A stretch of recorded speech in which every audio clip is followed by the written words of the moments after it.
그리스도 이름으로 감사하며 기도드리옵나이다. 아멘. 할렐루야. 옆에 분 축복합시다. 오늘 사진 예쁘게 나왔죠? 옆에 분 축복합시다. 아직도 소망이 있습니다. 믿으시기 바랍니다. 우리에겐 아직도 소망이 있습니다. 남들이 다 없다라고 말하고 내 자신이 봐도 내가 소망이 없어 보일 수 있는데 하나님이 아직도 소망이 있다라고 말하면 소망이 있는 줄 믿으시기 바랍니다. 내 생각이 맞는 게 아니고요. 눈에 보이는 환경이 맞는 게 아니고 하나님의 말씀이 맞는 줄 믿으시기 바랍니다. 저는 평생 속았어요. 어리석은 내 눈으로 보이는 환경이 진짜인 줄 알고요. 내 눈에 보이는 내 모습과 내 처지, 이 비참한 내 처지가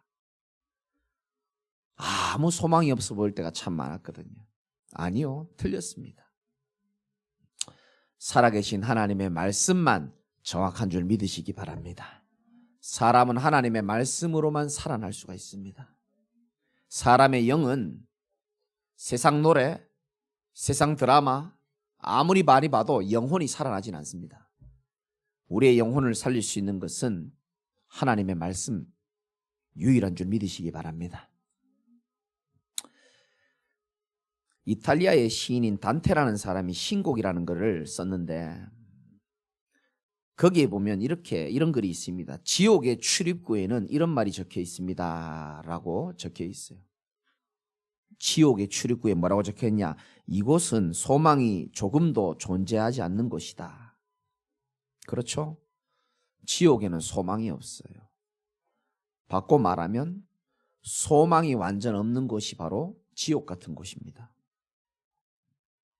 그 사람은 밥을 먹고 사는 존재이기도 하지만 사실은 소망을 먹고 사는 존재거든요. 소망이 없으면 안 돼요. 그런데 소망이 있다 없다 이전에 우리 하나님의 백성들은 이것부터 생각해야 됩니다.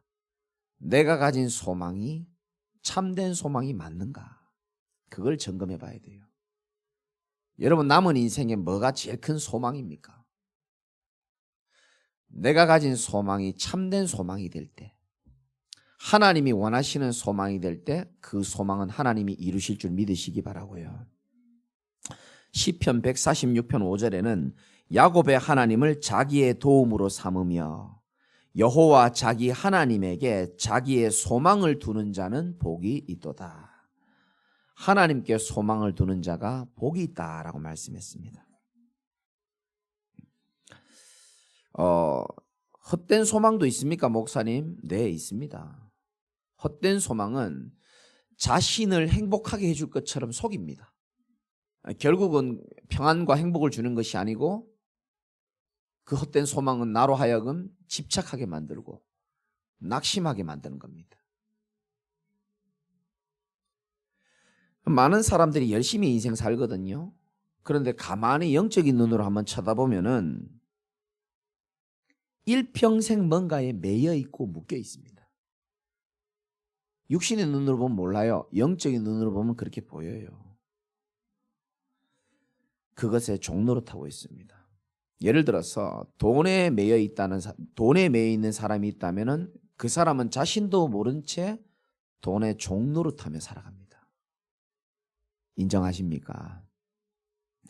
사람에 매여 있는 사람은요, 자기는 잘 몰라요. 그런데 그 사람의 종노릇하며 살아갑니다. 일평생. 상처에 매여 있다면 자기는 잘 몰라요. 모든 삶이 거기에 내 삶의 종노릇하고 있습니다. 상처에. 자존심에 매여 있는 사람은 자기도 모르게 자존심에 종노릇하며 살아갑니다. 과거에 매여 있다면 과거에 종노릇하며 살고 있고요.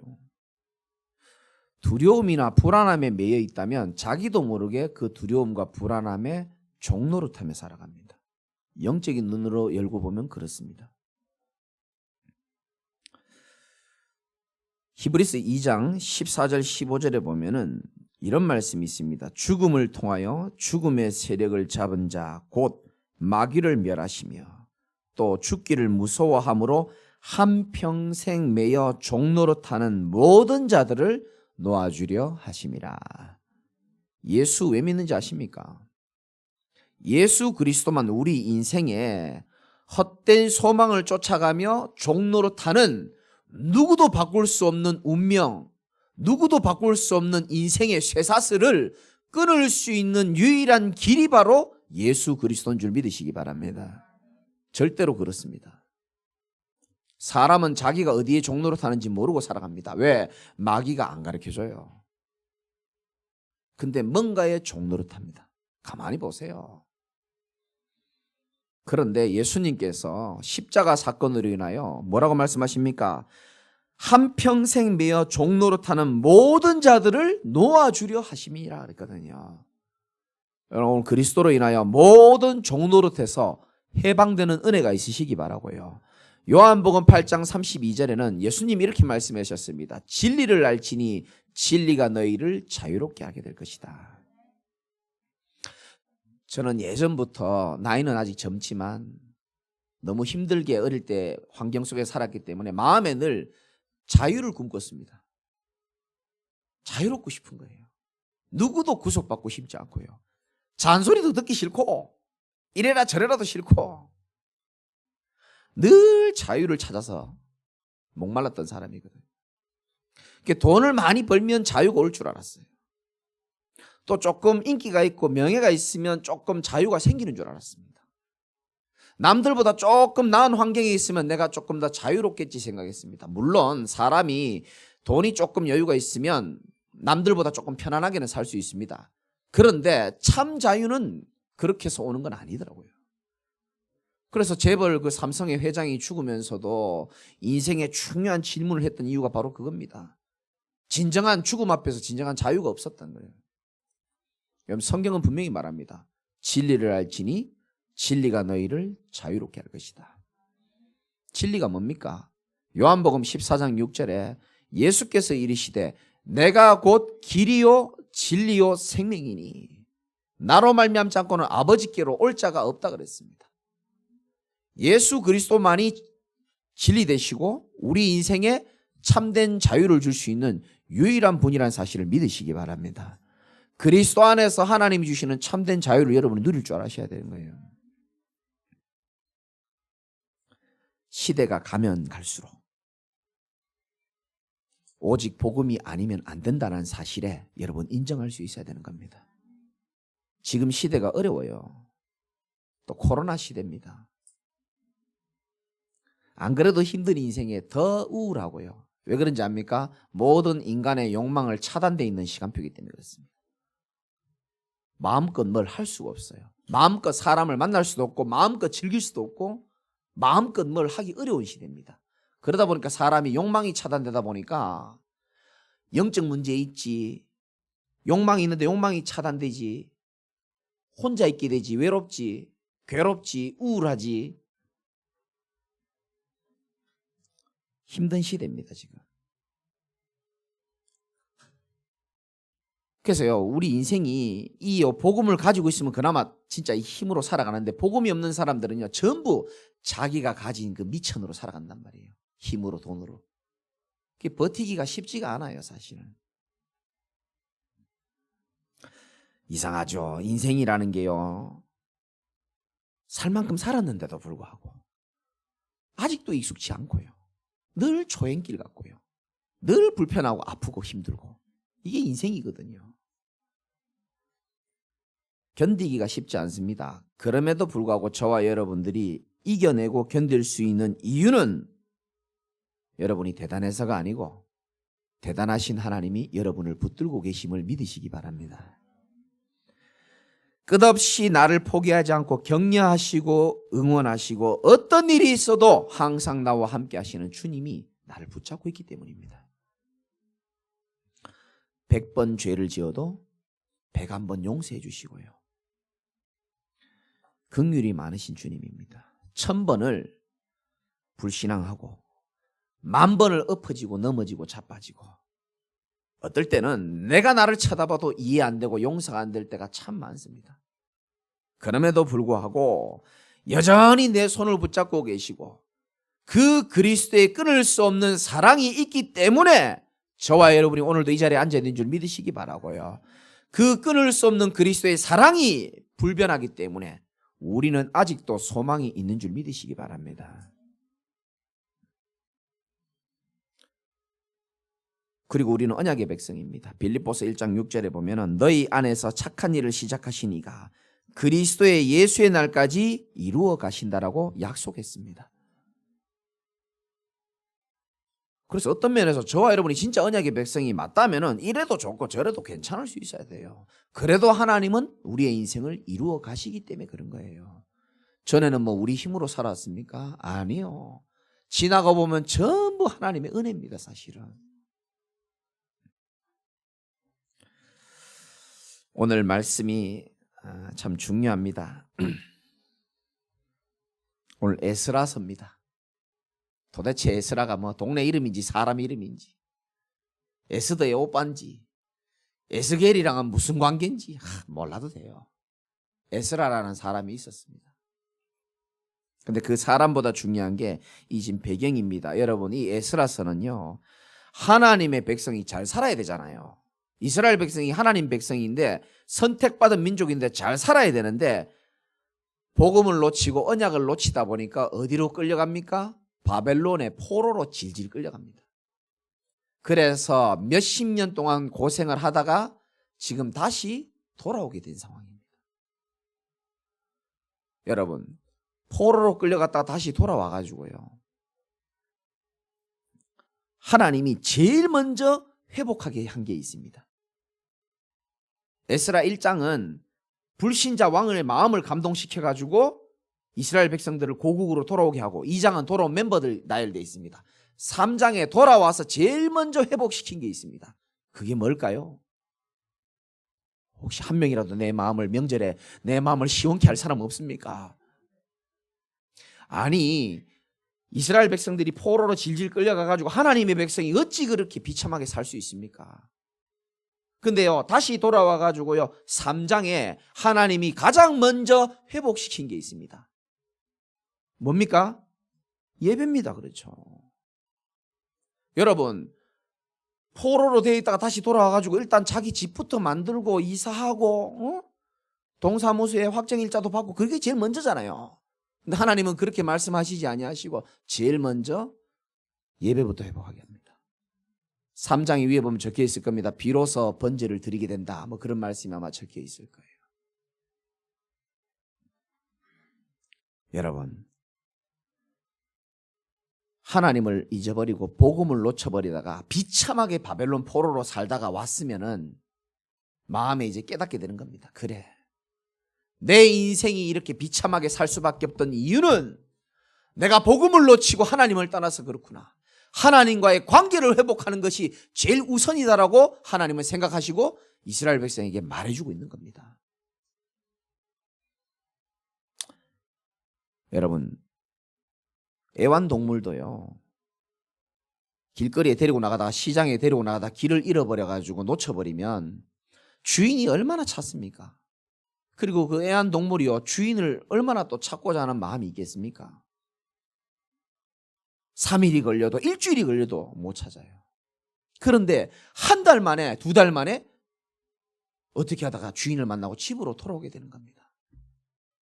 그러면 그 애완동물이 집에 오자마자 뭐 할까요? 개 있는 분들 좀 대답 좀 해보십시오.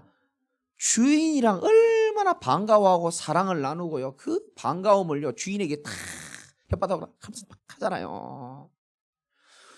그렇게 오랫동안 보고 싶었던 주인을 만나가지고요, 그 사랑의 교제를 뜨겁게 나눌 겁니다. 아마요, 집에 들어오자마자 지 남은 사료 먹는 개는요, 그 인간도 아니에요, 그건 개도 아니에요. 어떻게 보면은 어떤 개가 주인을 오랜만에 만났는데 남은 사료부터 먹습니까? 주인을 만난 반가움에요, 어쩔 줄은 모를 겁니다. 주인도 마찬가지입니다. 먹던 밥을 내려놓고요, 사랑을 나눌 겁니다. 얼마나 보고 싶었을까요? 그 얘기입니다. 하나님의 백성이요, 복음 놓치고요, 세상이 더 좋아가지고 방황하다가요, 세상의 포로로 질질 끌려가다가 70년 동안 당하고 있다가 그렇게 살아야 될 인생인데 하나님이 그들을 불쌍히 여기시고 다시 한번 기회를 줘가지고 언약의 땅으로 돌아오게 하셔가지고 제일 먼저 회복시키는 게 뭡니까? 하나님과의 관계부터 회복시키는 예배 회복을 하나님이 하시게 한 것을 여러분들이 깨달으시기 바랍니다. 여러분 인생이 포로 같고 괴롭고 답답한 인생입니까? 인생 회복의 시작이 뭔지 아십니까? 인간 회복의 시작이 뭔지 아십니까? 하나님의 사람이 인생이 다시 회복되는 첫 단추가 여러분 뭐인지 아십니까? 하나님과의 관계 회복인 예배 회복임을 믿으시기 바랍니다. 그래서 무서운 말이고 중요한 말이지만 예배를 향한 하나님의 백성의 마음 자세는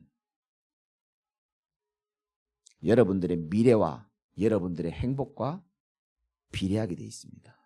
참 어려운 말이지만 참 무서운 말입니다. 예배 억지로 오늘 나오셨습니까? 그 인생도 억지로 갈 겁니다. 억지로 가요. 뭔가 인생이요 기름도 치고 부드럽게 차가 굴러가야 되는데 억지로 간다니까요. 왜? 예배를 향한 마음이 그렇기 때문에 그렇습니다. 이스라엘 백성들이 그랬어요. 복음, 예배 가치 없이 생각한 겁니다. 그래서 포로로 끌려간 거예요. 하나님이 내버려 둔 거죠. 왜? 그렇게 끌려가서라도 깨닫기를 바라는 거예요. 고생하면서라도 정말로 네 인생에 가장 중요한 것이 무엇인지를 하나님은 말씀하고 싶은 거예요. 알아들으시기를 바랍니다. 집 나간 짐승도요, 집에 돌아오면은 주인과 사랑을 뜨겁게 나눠요. 어찌 우리 하나님의 백성이 소도 주인을 안다 그러잖아요. 성경에 보면은 나귀도 주인을 안다 그러잖아요. 어찌 인간이 하나님의 주인을 모르고 인생이 내가 주인이 돼가지고 내가 먹고 싶은 거 내가 하고 싶은 거 인생의 주인이 내가 돼가지고요. 그러니까 포로로 끌려갈 수밖에 없죠. 그럼 세상 학문은 전부요 어리석거든요. 네가 주인이 되라 이렇게 말합니다. 서점에 책 읽어보세요. 전부 그런 내용입니다. 네 인생의 주인은 너야. 달콤한 속삭임이에요. 전부 헛된 속임수고 헛된 철학입니다. 우리 인생의 주인은 저와 여러분을 창조하시고 만드시고 지금도 불꽃 같은 눈으로 우리를 바라보고 계신 하나님이 우리 인생의 주인임을 믿으시기 바랍니다. 그거 말하고 싶은 겁니다. 에스라서에서.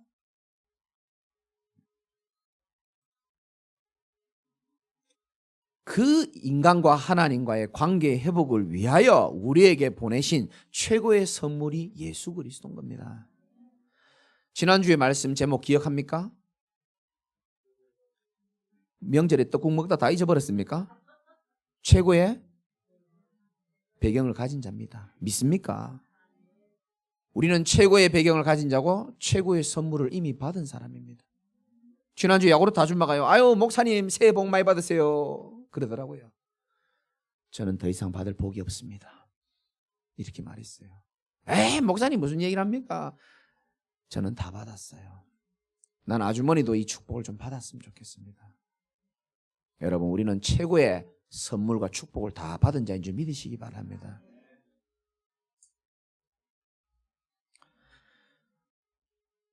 저는요 예배를 오고 가고 그 말을 하는 게 아닙니다.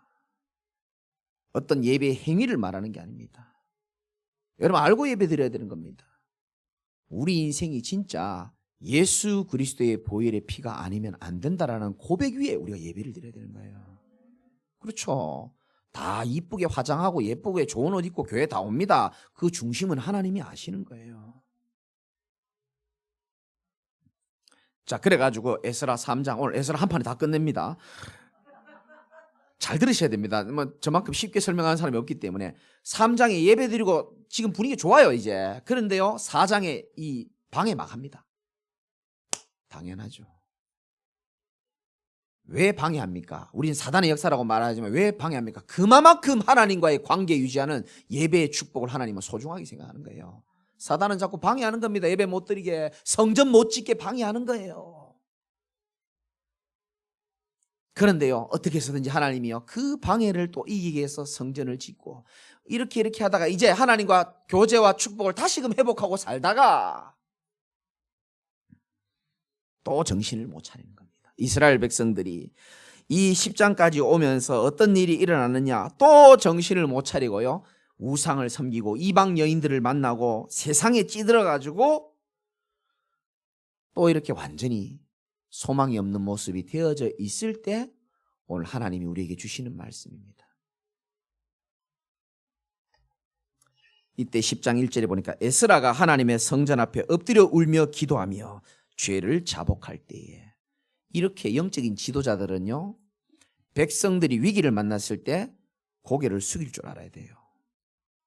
영적 가장들 잘 들으셔야 됩니다. 교회의 중요한 지도자들 잘 들으셔야 됩니다. 교사 선생님들, 부장님들, 교역자들 잘 들어야 됩니다. 이렇게 영적인 공기가 나빠졌을 때에 낙심만 하고 있는 것은 지도자가 아니에요. 고개를 숙일 줄 알아야 됩니다. 지금이 하나님을 바라봐야 될 때구나. 그렇게 고개 새벽마다 숙이는 분들이 있기 때문에 오늘 여러분들이 예배 드릴 수 있는 겁니다. 그 기도의 배경 속에서.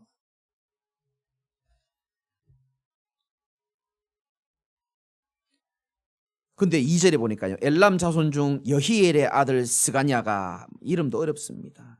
이 지도자에게 말을 합니다. 우리가 우리 하나님께 범죄하여 이 땅 이방 여자를 맞이하여 아내로 삼았으나, 이방 여자를 맞이하면 그 이방 여자들이 믿는 우상들 그대로 이게 스며들거든요.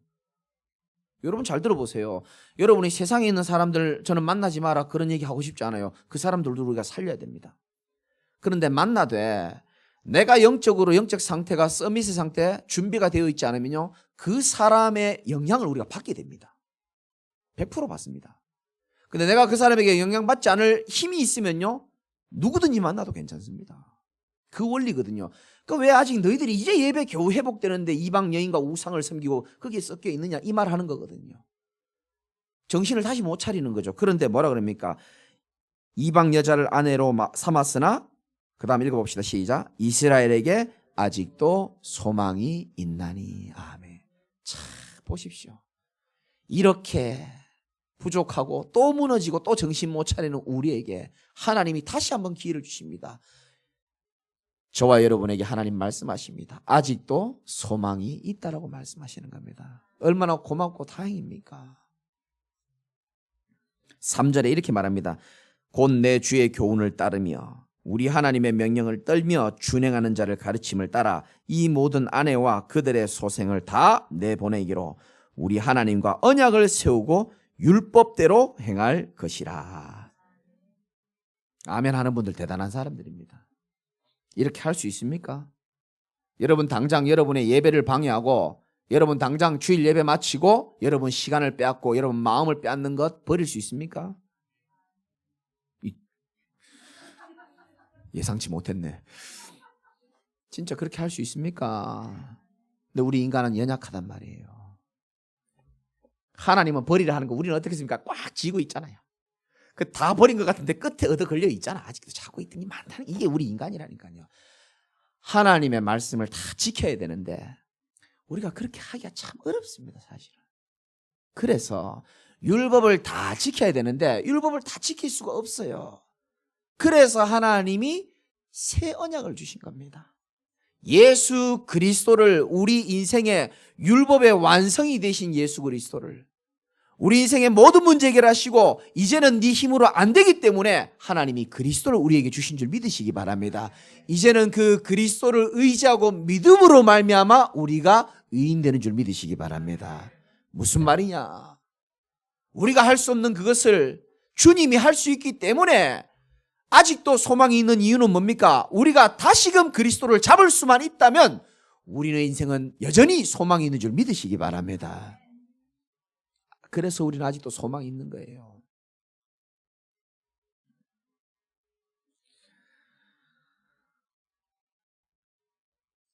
사실은요, 저와 여러분이요, 예수 그리스도 외에는 참된 소망이 없다는 것을 결론 낼 수 있어야 됩니다. 아까 우리 찬양 불렀잖아요. 하나님은 너를 지키시는 자, 눈을 들어 산을 보라. 나의 도움이 어디에서 올고. 진짜 우리에게 도움이 되고 힘이 되는 분은요, 지금 이 자리에 여러분을 앉게 하신 하나님임을 믿을 수 있어야 되는 겁니다. 그래서 아브라함에게는요, 아브라함아 나는 너의 방패가 되어주겠다 이렇게 말했잖아요. 최고의 배경이 우리 주님임을 믿으십니까? 그런 자에게는 여전히 아직도 소망이 있는 줄 믿으시기 바랍니다. 보십시오. 이 에스라가요, 이 정신 못 차리는 백성들을 위하여 기도합니다. 저는 이걸 보면서 깨달았습니다. 여러분이 아무리 무너져도 여러분을 위하여 성전에서 머리 숙여 기도할 수 있는 영적인 지도자가 있다면 여러분들은 아직도 소망이 있습니다. 누군가가 여러분을 위하여 기도하고 있다면 여러분들은 아직도 소망이 있는 백성임을 믿으시기 바라고요. 어떤 상황에 놓여 있다 할지라도 여러분이 하나님의 자녀라면 여러분들은 여전히 소망이 있습니다. 아무리 여러분이 갈등이 많다 하더라도 여러분이 예배 속에 항상 거한다면 여러분들은 소망이 있는 인생이에요. 제가 몇 번 얘기했죠? 오늘 목양실에서 중요한 분들에게 얘기했습니다.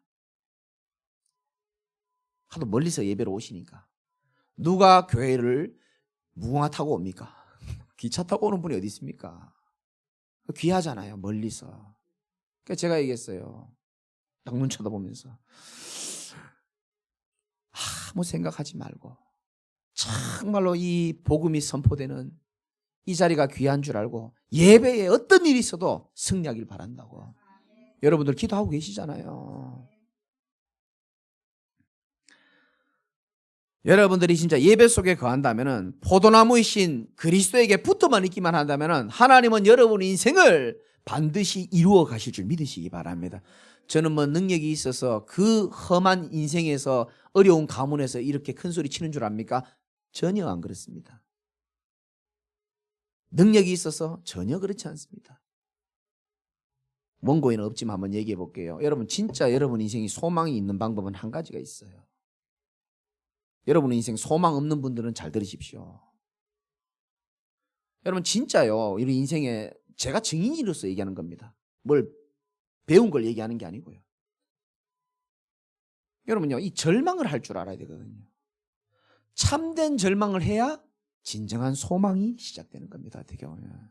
못 알아들으시겠죠. 이 이스라엘 백성들이요, 여러분 잘 들어야 됩니다. 특히 영적 상태 안 좋은 분들은 잘 들어야 됩니다. 이 이스라엘 백성들이요, 이 에스라가 이렇게 기도하는데도 불구하고요, 몰라요. 절망을 안 해. 절망을 좀 해야 소망이 있는데 왜 그런지 압니까? 아무리 지 인생이 힘들어도 아직 밥은 먹고 살만하거든요. 아무리 지 인생이 지금 비참해도 남들도 그러고 사는 것처럼 느껴지기 때문에 절망을 안 하는 거예요. 왜 절망을 안 합니까? 저도 절망을 안 했었어요. 근데 하나님이 저를요 완전히 궁지로 몰아가시더라고요. 도저히 하나님 내 힘으로 할 수 있는 게 없구나. 그렇게 되기 전까지는요 계속 나를 궁지로 몰아가더라고요. 그래서 저는 그때부터 참된 절망을 했습니다. 하나님, 내 힘으로 할 수 있는 게 아무것도 없습니다. 하나님이 나를 도와주셔야만 됩니다. 그요 절망 가운데 하나님의 은혜로 고백한 그 고백이, 그때부터 제 인생은요 참된 소망이 생겼고 참된 인생으로 변화되어진 것처럼. 혹시 여러분 절망 가운데 있는 분들은요 좀 오해하지 마시고 들으시기 바랍니다. 진정한 참된 절망은 저와 여러분에게 참된 소망, 참된 인생으로 바꿀 수 있다는 사실을 믿으시기 바랍니다. 절망 좀 하시기 바랍니다. 세상의 책은요 절망하지 말아라 뭐 그런 책이 많아요. 저는 아니라고 생각합니다. 하나님 없이 살아가는데 그게 올바른 겁니까? 은혜 없이 사는데 올바른 겁니까? 내가 너무너무 이스라엘 백성들처럼 복음을 떠나고 언약을 놓쳐가지고 지금 포로처럼 힘들게 살지 않습니까? 그때요 진정한 절망을 하고 하나님 바라보잖아요. 저와 여러분에게 아직도 소망이 있다는 사실을 하나님이 분명히 보여줄 것임을 믿으시기 바랍니다. 하나님은 그렇게 좋은 분이세요.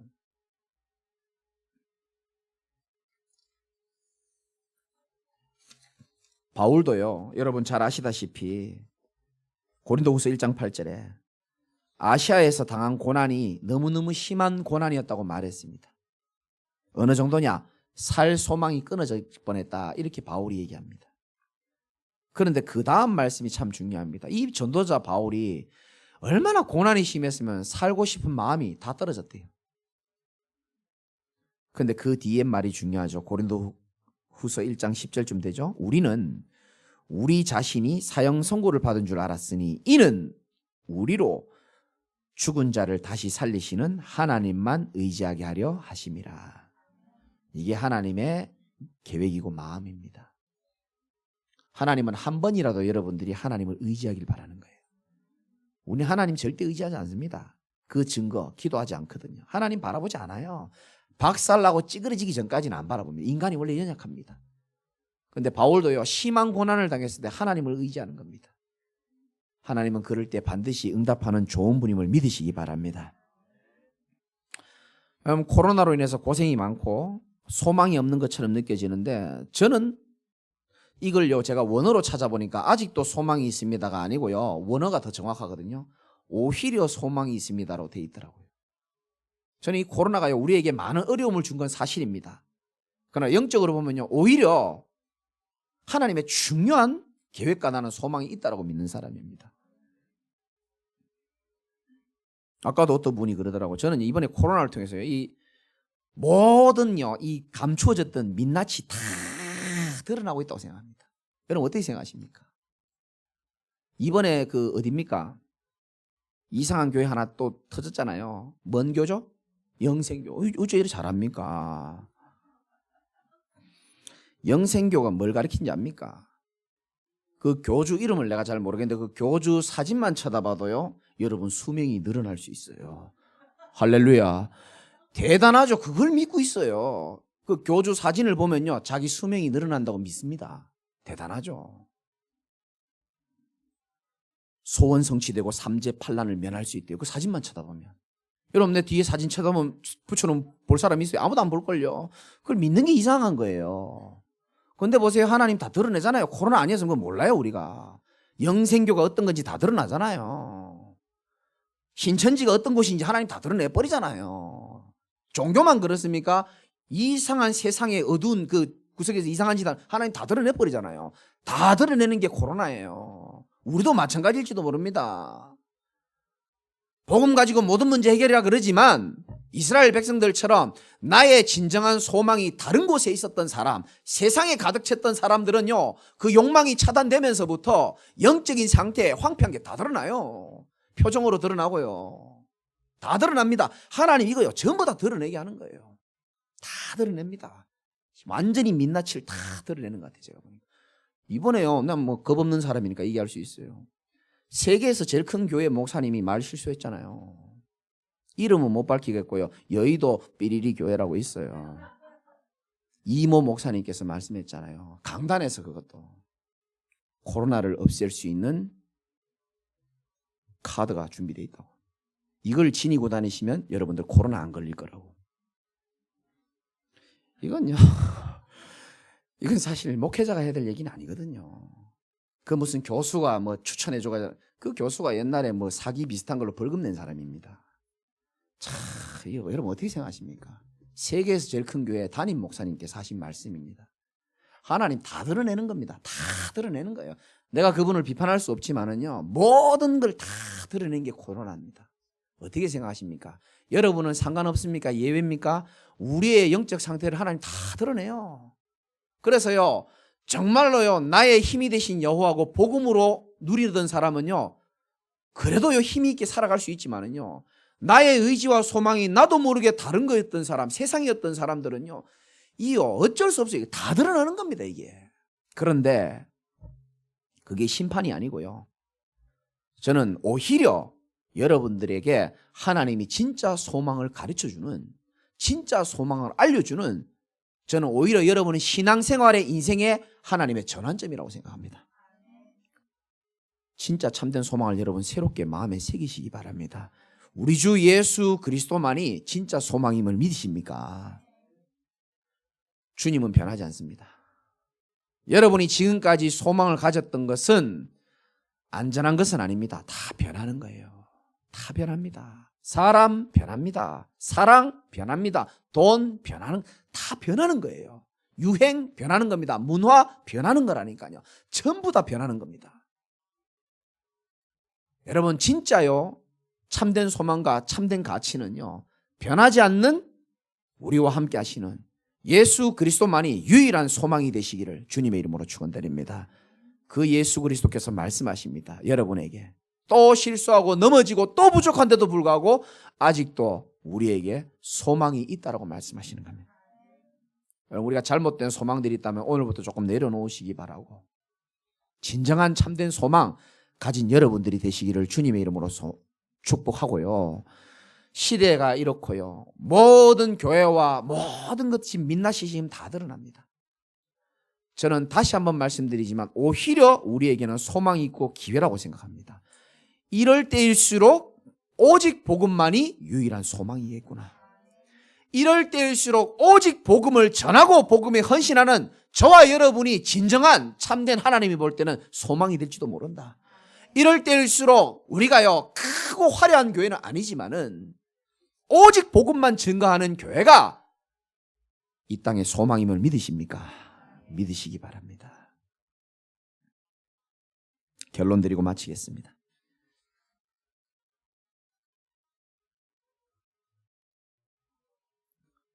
이번 한 주간부터 여러분은 새롭게 언약 잡아야 됩니다. 내 머리로 생각하는 나의 관점으로 쳐다보면요 다 소망이 없어요. 내 IQ로 내 육신적인 생각으로 교회 사람 쳐다보고 가족 쳐다보고 직장 쳐다보고 동료 쳐다보면 소망 없습니다. 하나님 말씀 분명히 소망이 있다 그랬습니다. 그래서 결론적으로 여러분이 하나님의 관점의 눈으로 현장을 좀 바라보시기 바랍니다. 일하러 갈 때, 직장 갈 때, 사업차 갈 때 어떻습니까? 소망 없습니까? 출근할 때마다 오늘부터 생각하시기 바랍니다. 이곳이 하나님이 나에게 보내신 나의 빈 곳 살릴 유일한 선교지다. 아멘 좀 해주시옵소서. 이곳이 내가 돈 벌러 가는 밥 세 끼 먹으려고 가는 곳이 아니고 하나님이 내게 유일한 소망인 복음을 증거하고 빈 곳 살릴 유일한 나의 선교지라는 사실을 믿으시기 바랍니다. 두 번째, 집에 갈 때 가족을 쳐다볼 때 소망이 없습니까? 하나님은 나를 가장 연약해 보이는 나를 통하여 집안의 영적인 흐름을 조용히 바꿀 영적인 파수꾼으로 부르셨고 하나님은 그 증거를 우리의 가문에 허락하실 줄 믿으시기 바랍니다. 저와 여러분은 영적인 파수꾼으로 불렀습니다. 여러분은 연약하지만 여러분 속에 계신 그리스도는 연약하지 않습니다. 여러분이 지금 성령으로 시공간을 초월하는 하나님의 능력만 있으면 내게 능력 주시는 자 안에서 우리가 모든 것을 할 수 있다 그랬습니다. 나는 할 수 없지만 하나님은 하실 겁니다. 하나님은 말씀을 선포하시고 말씀을 이루시는 분이십니다. 여러분들은 영적인 파수꾼이에요. 가족이 집안이 왜 그렇습니까? 그게 영적인 공기가 나빠서 그런 거예요. 사람이 나빠서 그런 게 아닙니다.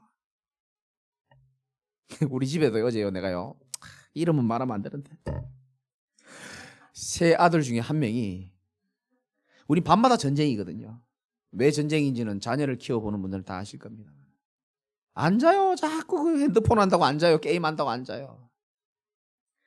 그래서 제가요 메시지 다 준비하고 밤 12시가 넘어가지고요 딱 방문을 열고 거실에 딱 가보니까요 우리 준아라 그러면 안 되나? 준모 형제가 누워있는데 이렇게 눈 감고 있는데요 안경을 끼고 자는 거예요. 왜 저러지? 의심이 돼가지고 가까이 가보니까요 잠자는 척하면서 이불을 이렇게 확 덮는데 그 이불 사이에 불빛이 확 그 이불 속에 불빛이 확 비치는 거예요. 그리고 안경 끼고 모른 척하고 이렇게 바로 싸대기를 때리니까 그러면서 말씀을 마무리하면서 생각했습니다. 그래 내가 영적인 파수꾼으로서 내 가족을 위해서 더 기도해야 되겠구나. 네, 그런 생각을 했습니다. 그 뭐 게임이 문제가 아니고요. 여러분 가족을 보면서 정말 얼마나 기도합니까? 생각 바꾸셔야 됩니다. 이놈의 자식, 이놈의 남편, 이놈의 아니에요. 하나님은 저와 여러분들을 먼저 영적인 제사장으로 부른 영적인 파수꾼으로 불렀다는 사실을 믿으시기 바랍니다.